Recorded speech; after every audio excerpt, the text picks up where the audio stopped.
muy importante. Yo voy a traer esto.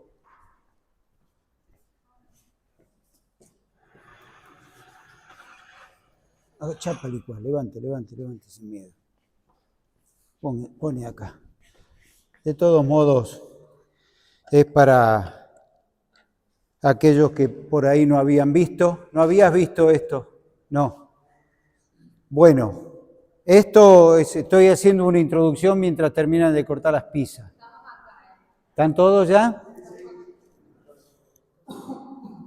Esto es una maqueta que se hizo. Hemos proyectado algunas cosas. Una historia muy rápida.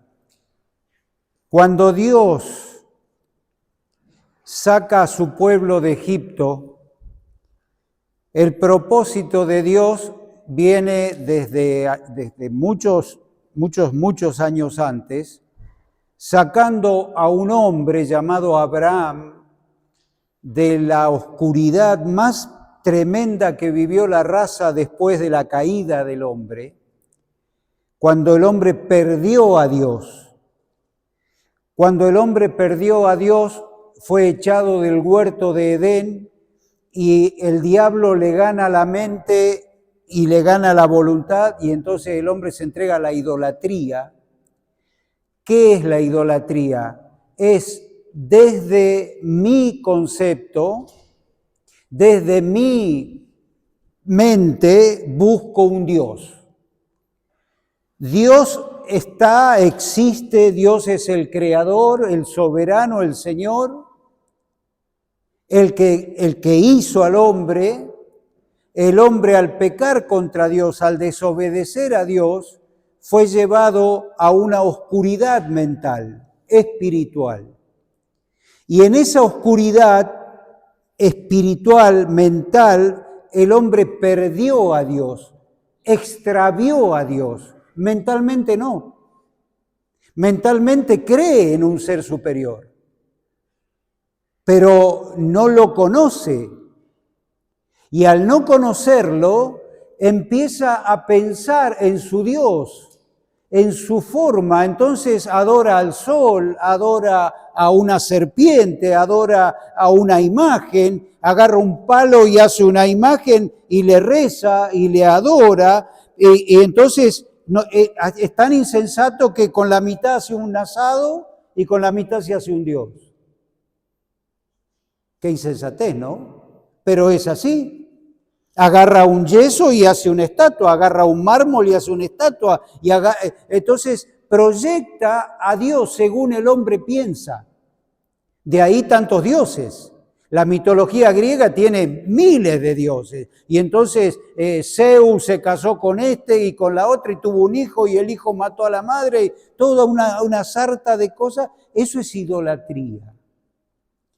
Cuando el hombre se mete en la más absoluta idolatría de la zona donde empezó el mundo, allá en la Mesopotamia, en la zona donde hoy están tirándose cohetes, allá por Irán, en esa zona, Dios lo llama a Abraham. Abraham era un hombre que vivía en ese mundo, pero Dios le dice a Abraham que salga de ese lugar y que Dios le iba a dar una tierra, le prometió una tierra, de ahí viene la tierra prometida. Y entonces Abraham sale de Ur de los Caldeos, de Caldea, de esa zona, sale siguiendo lo que Dios le iba indicando. ¿Cómo es? No lo sé, pero dice la Biblia que Abraham creyó a Dios.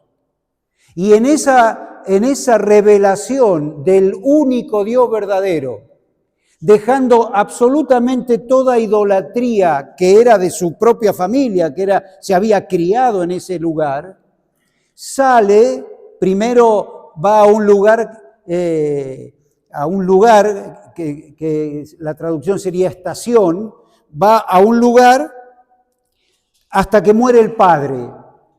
No sigue el camino hasta que muere el padre. Cuando muere el padre, Dios le vuelve a decir bueno, ahora vení a esta tierra, y es la tierra de Canaán, es la tierra de Israel, de hoy, donde usted ve el mapa donde está Israel, donde hoy hay guerra, esa tierra, en el Mediterráneo, entre el río Jordán, esa tierra de Palestina, es la tierra donde Abraham fue. Y llegó a un lugar y edificó un altar. El altar era nada más que una piedra y él adoraba al Dios invisible, al único, al Creador. Había abandonado la idolatría.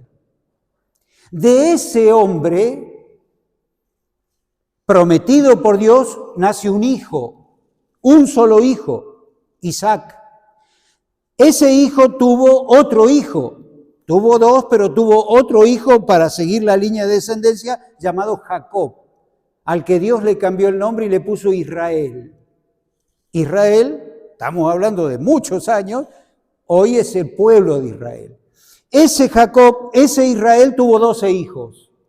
Los 12 hijos fueron las 12 tribus, las cabezas de las 12 tribus de Israel, que está relatado todo esto en el Antiguo Testamento, en la Biblia y en la historia secular. Esto lo confirma la historia, porque hoy existe Israel, porque esa historia está enraizada en la historia, está enraizada en la geografía, está documentada. La Biblia es histórica, 100%. Se descubrieron muchas ciudades que no se creían que existían, que estaban escritas en la Biblia. Cuando empezaron a sacar escombros, empezaron a encontrar las ciudades. Esa tribu, ese pueblo, mejor dicho, las 12 tribus, ese pueblo, un día Jacob, en vida, tuvo que ir a Egipto porque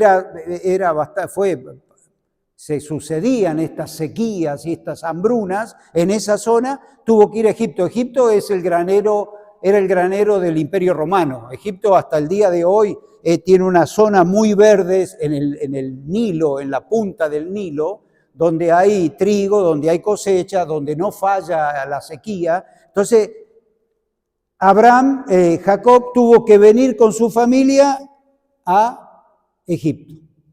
Y en Egipto quedó esclavizado Jacob y sus hijos, entraron 75 personas y se multiplicaron. En 430 años hizo un pueblo grande. Ese pueblo conocía al Dios de Abraham, de Isaac y de Jacob. Era lo único que conocían. El Dios de Abraham, de Isaac y de Jacob. No tenían otra noción de quién era Dios, pero ellos decían, el Dios de nuestro pueblo, de nuestra nación, de los hebreos, es el Dios de Abraham, de Isaac y de Jacob. Nada más.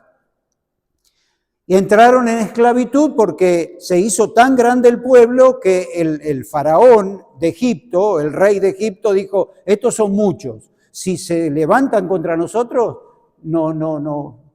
Corremos peligro. Entonces, ¿qué hacemos? Los esclavizamos. Empezaron a esclavizarlo, creo que la mayoría conoce la historia, hasta que en un momento es tanto el clamor y el ruego de este pueblo que hacía tontas, más o menos, le pide al Dios de Abraham, de Isaac y de Jacob, de sus ancestros, les pide a ese Dios que los libere. Entonces Dios se manifiesta, toma a Moisés. Moisés es el instrumento para que saque al pueblo de Egipto y entonces ahí viene la fiesta de la Pascua. ¿Qué es la Pascua? Una noche Dios le dijo a Moisés y le dijo al pueblo, tienen que sacrificar un cordero, con la sangre pintar los postes y el dintel de la puerta de la casa y va a haber una mortandad de primogénitos en todo Egipto. El que esté dentro de la puerta de la casa donde haya señal de sangre, el ángel no va a matar al primogénito. Donde no haya sangre va a haber muerte. Y así pasó. En todo Egipto hubo muerte, hasta en el palacio de Faraón, pero en la casa de los hebreos no. Y hasta el día de hoy los judíos, los hebreos, los israelitas festejan la Pascua, hasta el día de hoy. Pero nuestra Pascua es Cristo, dice la Biblia. ¿Por qué? Porque el Cordero que murió por nosotros es el Señor Jesucristo, el Cordero de Dios que quita el pecado del mundo. y entonces si yo por la fe aplico la sangre que el Señor derramó en la cruz por mí, yo soy salvo. Aquello fue una sombra, una figura, una profecía, la Pascua. El Señor Jesucristo en la cruz del Calvario derramó su sangre y entonces el Cordero de Dios que quita el pecado del mundo, la sangre de Jesucristo, el Hijo de Dios, nos limpia de todo pecado. ¿Se entiende esto? ¿Cómo se cumple la Biblia después de 1600 años de Moisés? Muere el Señor, ya llevamos 2000 años, ¿no? Después de Cristo. Y seguimos predicando el Evangelio que dice que el que cree en el Hijo tiene vida eterna. El que rehúsa creer, el que desobedece este Evangelio, no verá la vida, sino que la ira de Dios está sobre él. ¿Cuándo sale el pueblo de Egipto? ¿Cuándo sale el pueblo y tiene que pasar un desierto? Pocos días, 45 días era llegar a la tierra prometida de Egipto. Pero cuando llegaron a la puerta territorial donde estaba la tierra prometida, el pueblo tuvo miedo.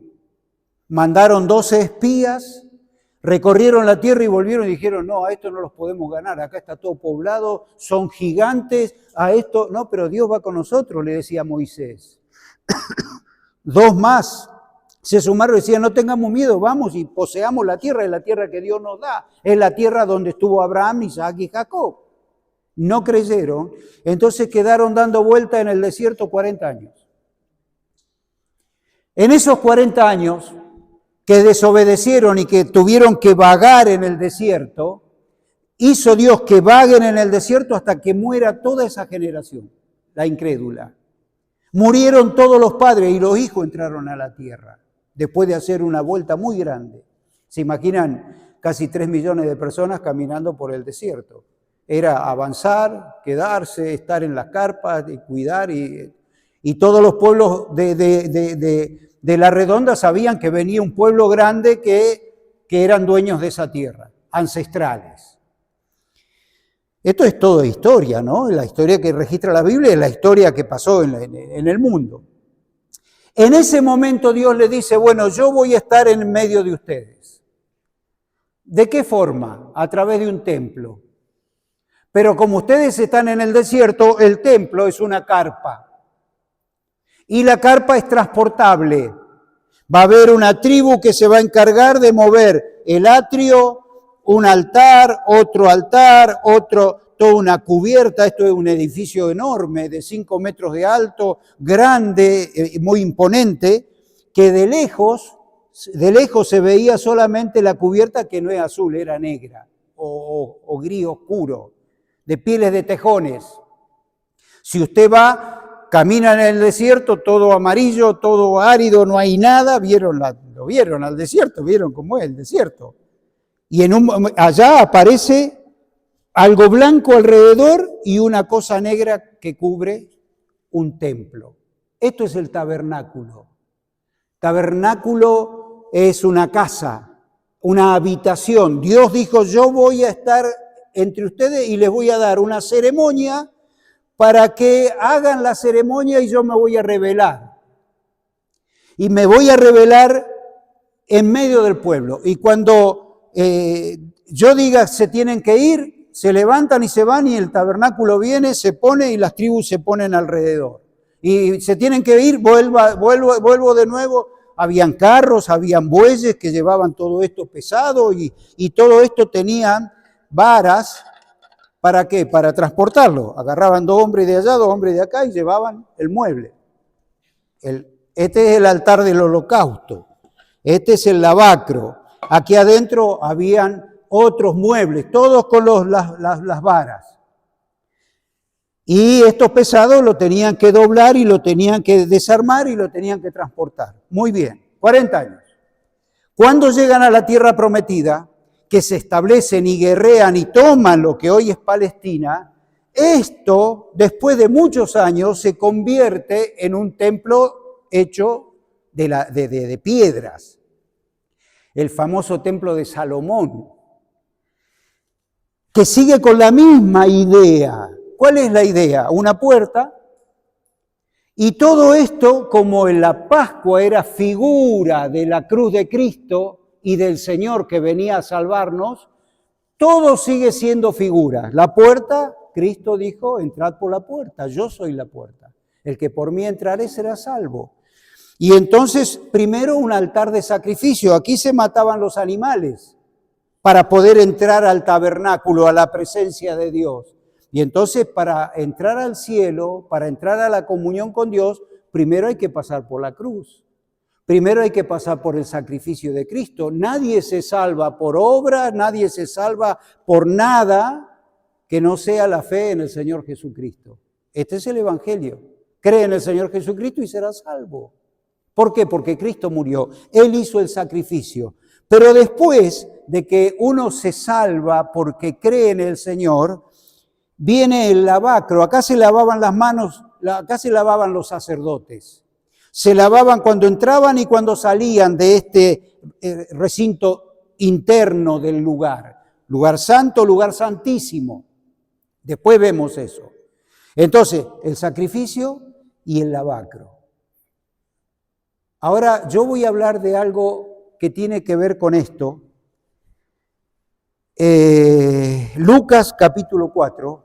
Tengo 15 minutos nada más porque dijimos que más o menos menos 20, menos cuarto nos juntábamos. Hoy tenemos los cumpleaños.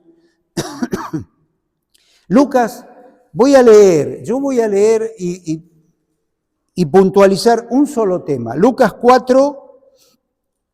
¿Encontraron Lucas 4? Están los evangelios al principio del Nuevo Testamento, Mateo, Marcos, Lucas, Juan. ¿Encontraron? Lucas 4:1. Jesús lleno del Espíritu Santo. Jesús lleno del Espíritu Santo volvió del Jordán de ser bautizado y fue llevado por el Espíritu al desierto. Verso 14. Y Jesús volvió del desierto en el poder del Espíritu a Galilea. Jesús lleno del Espíritu fue al desierto y volvió en el poder del Espíritu. Ahora, primera carta a los tesalonicenses. Búsquenlo porque esto es muy importante porque primera carta a los tesalonicenses, porque esto genera situaciones religiosas, controversias, y es muy importante que entendamos el concepto final. Primera Tesalonicenses capítulo 5, verso 23. Primera carta a los Tesalonicenses 5:23. ¿Encontraron? Y el mismo Dios de paz os santifique, os aparte, santificar es apartar para Él, por completo. El mismo Dios de paz os santifique por completo. Y todo vuestro ser, espíritu, alma y cuerpo, sea guardado irreprensible para la venida de nuestro Señor Jesucristo. Fiel es el que os llama, fiel es Dios, también lo va a ser Dios. Dios es fiel para llamar, Dios es fiel para hacer, ¿qué? Santificar, apartar, lavar, limpiar. Todo vuestro ser. ¿Qué somos? ¿Qué somos? ¿Carne? ¿Qué somos? ¿Cuál es la realidad de todo nuestro ser? Porque aquí hay un problema. Vaya al hinduismo, al confucianismo, vaya a cualquier religión, a cualquier filosofía humana, y esto es un problema. Porque nosotros somos espíritu, alma y cuerpo. Nuestro ser es mucho más que un cuerpo. Nos morimos y, pregunta Novarecio todas las noches, nos morimos y me voy a la tierra. Nos morimos y no sé, no, espíritu, alma y cuerpo. El cuerpo vuelve al suelo, a la tierra, de donde fue tomado, en figura porque Adán fue formado del polvo de la tierra. Polvo eres y al polvo volverás, le dijo Dios. Pero el espíritu vuelve a Dios que lo dio. Somos mucho más que un cuerpo. Ahora tenemos al animal, al hombre animal, al perro, al gato y al hombre animal, todas filosofías berretas. Esto es fundamental. ¿Qué somos? Espíritu, alma y cuerpo. En el tabernáculo sería el cuerpo, el atrio, el alma, la parte del intelecto, y el espíritu sería la parte del lugar santísimo, donde puedo tener comunión con Dios, donde tengo conciencia de Dios. Hay conciencia de Dios porque Dios puso eternidad en el corazón. En tu corazón y en mi corazón Dios puso eternidad. Lo dice la Biblia. ¿Por qué el hombre, cuando dice una poesía de un poeta, dice todos los incurables tienen cura 5 segundos antes de la muerte? ¿Por qué esa pregunta? ¿Saben cómo murió Stalin? Stalin fue un líder ruso que mató a 50 millones de rusos de hambre, ahí por la época de la Segunda Guerra Mundial, para hacer fuerte el país. Fue un hombre cruel, tremendamente perverso, malo. ¿Saben cómo murió? Estaba en la cama, enfermo, y cuando está por morir se levanta, dicen que agarra con las manos el aire y hace así y se cae muerto. Esto es real, ¿eh? Hace 70, 80 años atrás, menos, no sé. Ateo, hasta los ejes, queriendo que toda Rusia sea atea, porque el comunismo dice que la religión es el opio de los pueblos. ¿Por qué murió así? Porque tenía eternidad en el corazón. Voltaire, un filósofo francés, uno de los más acérrimos enemigos de Dios, del Evangelio, ateo hasta los ejes, cuando iba a morir dijo, voy a dar un salto al vacío. Hay eternidad en el corazón. ¿Qué somos? Espíritu, alma y cuerpo. Muy bien. Tenemos una personalidad, yo se lo voy a demostrar muy fácil. Ando bien en el trabajo, ando bien económicamente porque me pagan un buen sueldo o cobro bien o en el negocio, estoy bien, pero resulta que llego a mi casa y tengo un hijo enfermo. Se me termina toda la felicidad. Hay algo que no encaja. No, está bien, yo me quedo. Que la cámara no se mueva, me muevo yo. ¿Se entiende esto? Hay algo más, hay un alma acá adentro. Y un espíritu que es la conciencia, que me reprende, que me defiende o me acusa. Espíritu, alma y cuerpo. Todo vuestro ser sea irreprensible, santificado, apartado. Entonces, cuando yo llego a la conciencia de que soy pecador, porque la Biblia dice, porque Dios dice, soy pecador por naturaleza y por práctica. Tengo una inclinación natural al pecado, al mal. Los chicos hay que empezar a corregirlo, porque esto es el pecado. Y Dios quiere perdonar el pecado.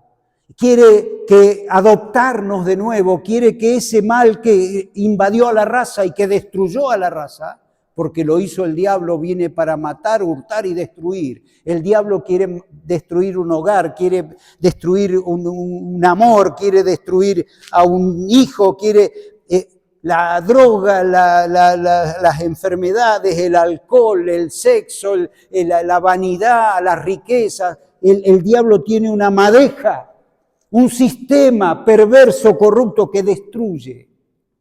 Dios nos quiere salvar, pero nos quiere salvar para darnos la vida eterna, para que estemos con Él por toda la eternidad, por un lado, para entrar por la puerta, por Cristo, por el sacrificio, pero después nos quiere santificar, nos quiere apartar, nos quiere librar ¿de qué? Del pecado.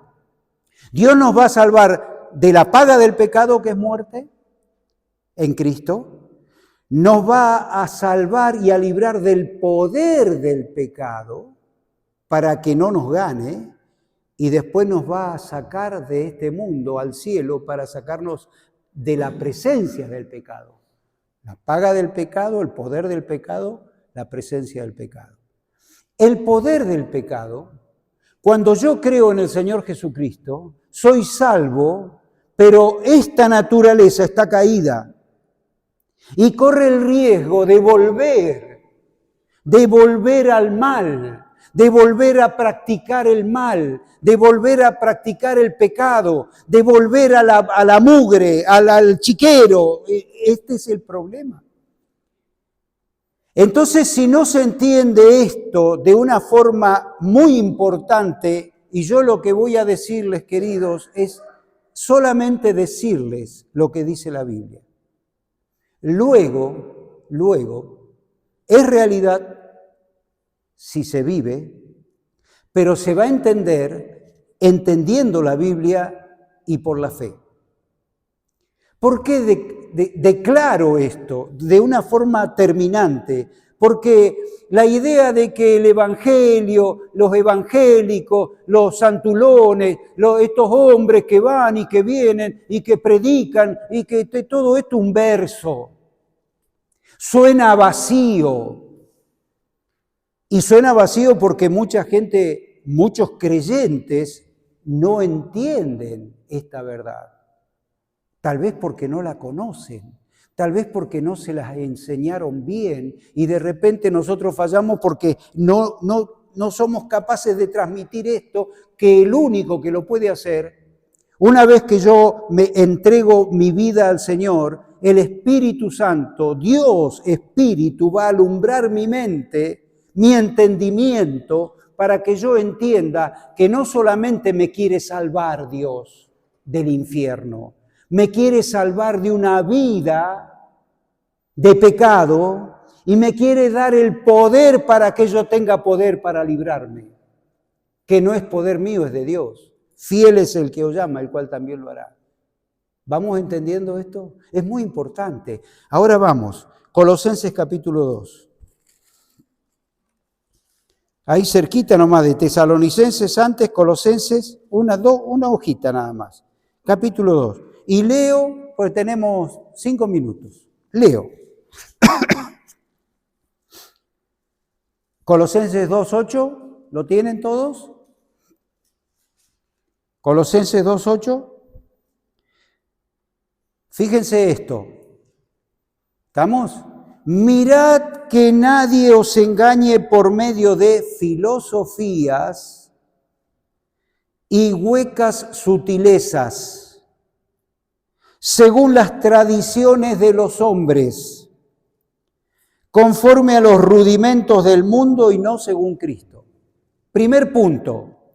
Miren, pueden ser engañados, en este tema van a ser engañados por medio de filosofías, sutilezas, huecas, vacías, tradiciones de hombres, tradiciones que vienen del fondo de la historia también, y los rudimentos del mundo.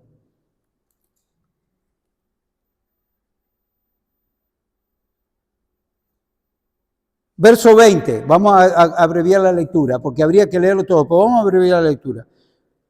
Verso 20.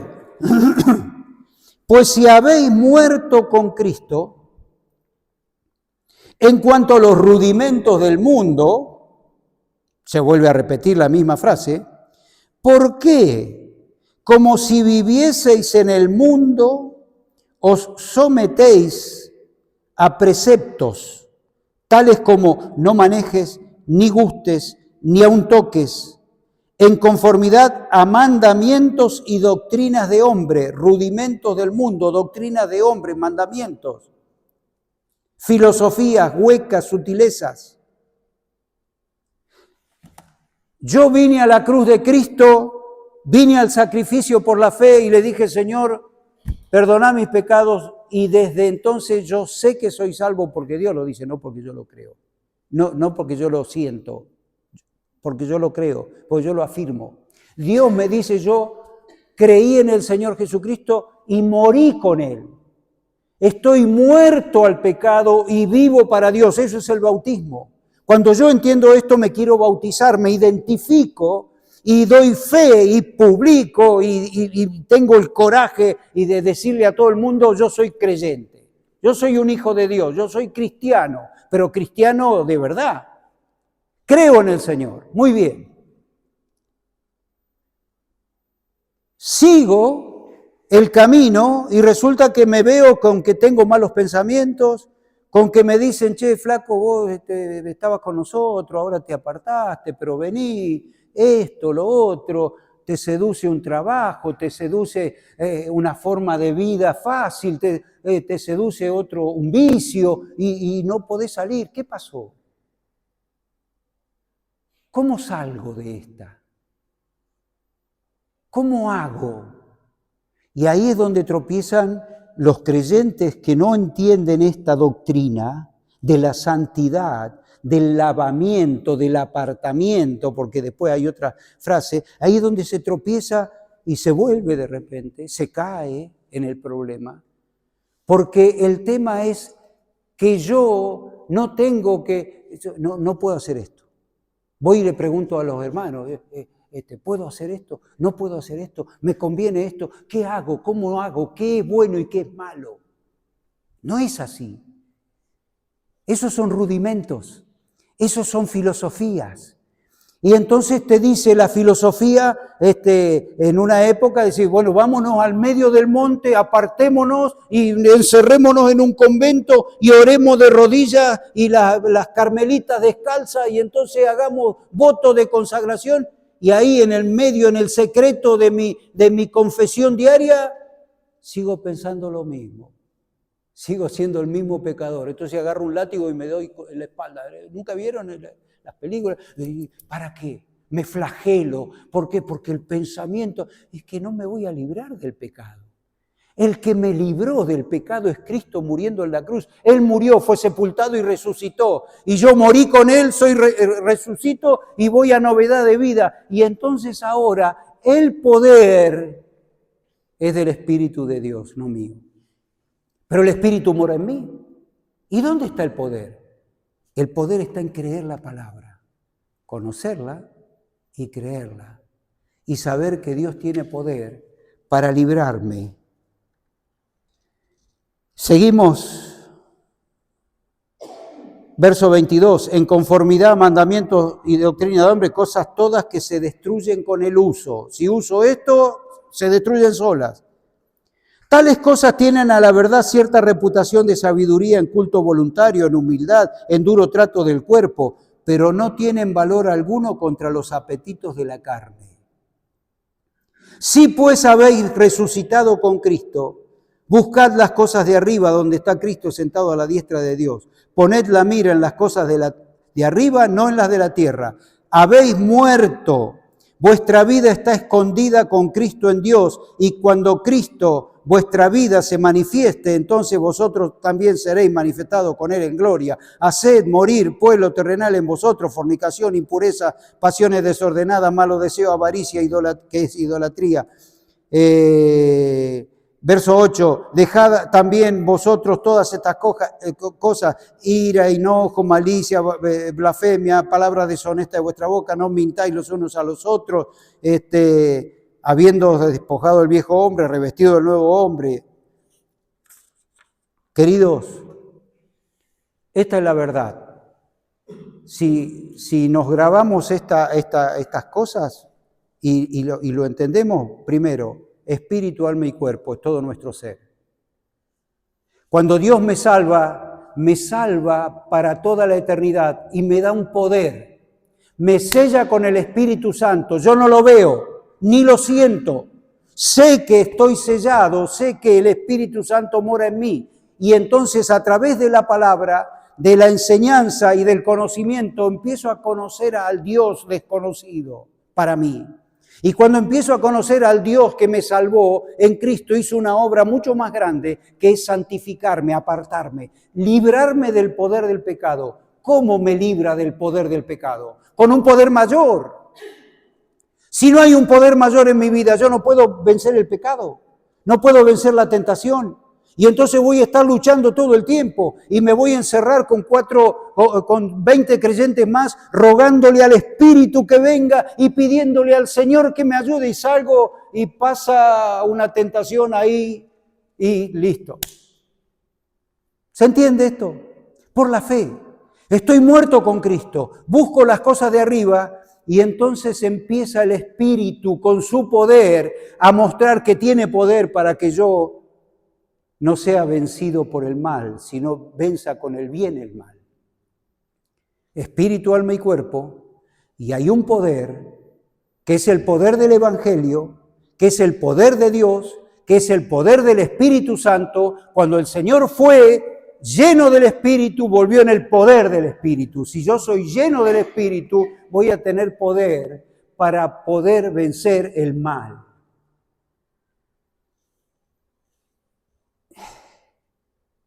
Esta es la regla, esta es la doctrina, esta es la enseñanza.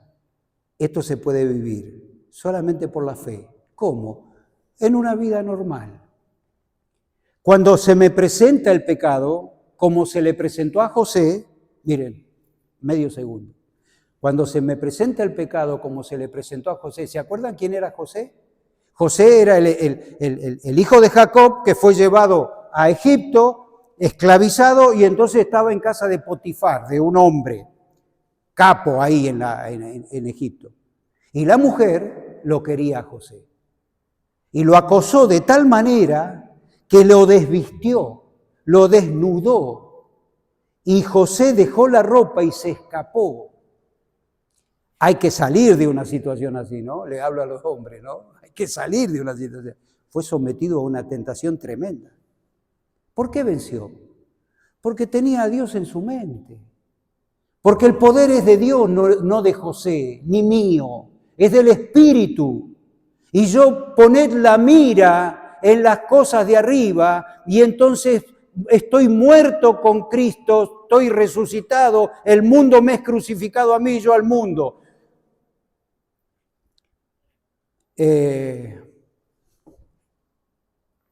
¿Ustedes pueden creer que se me olvidó la primera parte del texto? Gracias, hermano. Con Cristo estoy juntamente crucificado y ya no vivo yo, mas vive Cristo en mí. Y lo que ahora vivo en la carne, lo vivo en la fe del Hijo de Dios, el cual me amó y se entregó a sí mismo por mí. Con Cristo estoy juntamente crucificado y ya no vivo yo. Entonces voy tranquilo porque el poder es de Dios. El Espíritu de Dios es el que me va a liberar. Los rudimentos, las tradiciones de los hombres, la filosofía, la hueca sutileza, y tienen cierta reputación. Parece que anda bien. A la postre no sirve para nada. El único valor, el único poder es el Espíritu de Dios, que no se pide porque Dios lo da, y Dios no da el Espíritu por medida. No tengo que ir a pedir que venga el Espíritu ya lo tengo. Lo que tengo que tener es la conciencia y la vivencia de todos los días. Y entonces, queridos, cuando yo pasé por la cruz de Cristo, me salvó Dios. Y cuando yo voy por la fe en una vida de victoria, el poder es de Dios. Ojalá todo lo conozcamos y todo lo practiquemos y todos lo vivamos en una forma sencilla de vida, en una forma normal de vida, que no tiene no tiene tanta santulonería, no dice tanto rezo, no. Es una vida de consagración, una vida de entrega, cuando mi voluntad está entregada realmente a la voluntad de Dios. Ojalá podamos entender esto, queridos, y entender esta verdad del Evangelio. El Evangelio es poder de Dios para salvación a todo aquel que cree.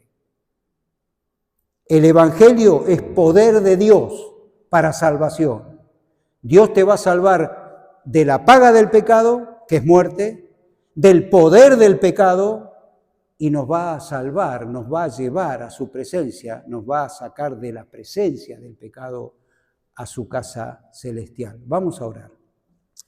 Padre que estás en los cielos, te agradecemos por estos momentos, por tu palabra preciosa que nos da luz, sabiduría, y podemos encontrar a través de la obra que se realizó a nuestro favor por pura gracia, en la persona del Señor Jesucristo, toda la verdad para nosotros, todo el poder por tu Espíritu y una esperanza de gloria que abrigamos hasta el día que nos lleves a tu presencia. Bendice el resto de este encuentro, de este momento. Bendice, Señor, a cada familia, a cada niño, cada niña, cada joven. Pedimos tu bendición en el nombre del Señor Jesús. Amén.